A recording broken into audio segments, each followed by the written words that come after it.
Here today we have the limited range of motion RDL or Romanian deadlift. We are not going to use the bars today.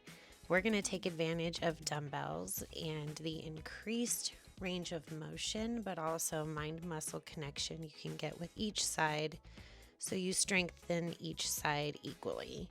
Here I am using these steel power hooks so that I can kind of hang the weight on my wrists and use more of my posterior chain to bring the weight up and down with control.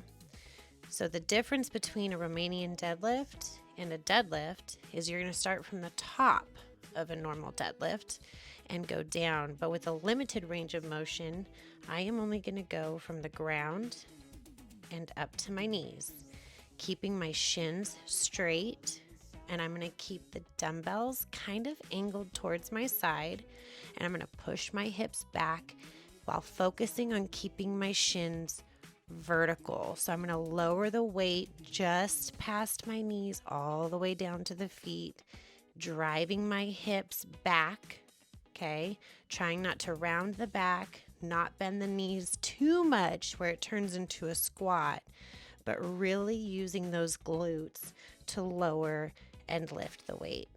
A regular Romanian deadlift, you would come back up like I just did, but for a limited range of motion, I am going to go from the ground just to my knees.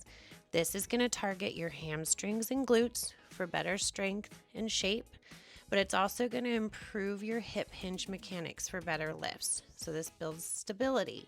This also gives you a lot more power in your posterior chain. Try this one on for good size, and don't forget the mustard.